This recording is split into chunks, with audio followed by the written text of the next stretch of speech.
So today, Kawasaki announced a new contender in the middleweight retro motorcycle category, the Z650RS. Now, we've been expecting this one for a while with plenty of leaks and teasers hinting at its arrival, but does the final product live up to expectations? Well, in this video, we'll find out by going over all of the details with 10 things you need to know.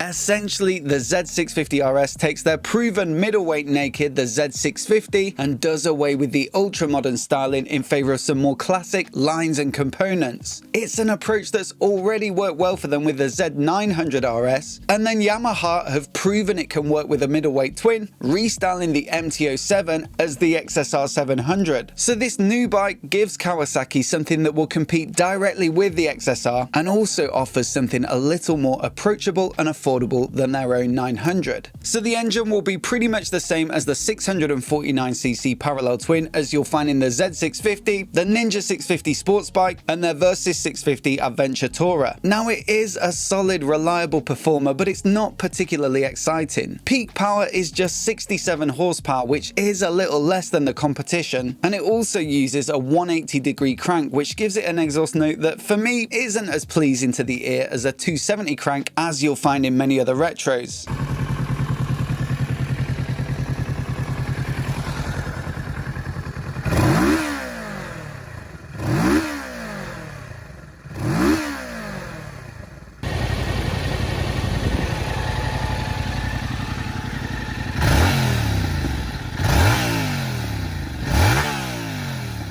And isn't that what this category of bike is about? A bit of character and charm. For me, it's not really the best engine configuration for this type of bike, but I guess it would have been too expensive to make big changes, so it's kind of understandable. It can, however, be restricted to A2 license compliance, and so perhaps that's where Kawasaki are hoping to sell a bunch of these bikes. To the riders who like the looks of the Z900RS, but don't have the funds or license required to own one. As for the frame, it's largely the same tubular steel trellis as the Z650, although if you compare these two pictures, you can see that the subframe has less of a kick up, giving it a bit more of an old school look that's in keeping with the Z650B1 that inspired some of the styling. But despite looking smaller, it's actually a bit taller with a seat height of 820mm as opposed to the 790 of the Z650, and I reckon that's a good thing. 790 is just a bit too short for my taste, and it kills any kind of sportiness in the riding position, so 820 would certainly be my preference. It's a narrow bike anyway, so that should help most of us reach the floor either side, and if you're really struggling, they've made a low seat accessory at 800mm. Now, the weight is pretty manageable too. It's 187 kilograms curb, which is actually a kilogram lighter than the Z650, although some of that might be down to the reduction in fuel capacity. The new tank takes 12 liters, whereas the standard Z650 takes 15. So given that the fuel consumption figures are identical, you can expect about 20%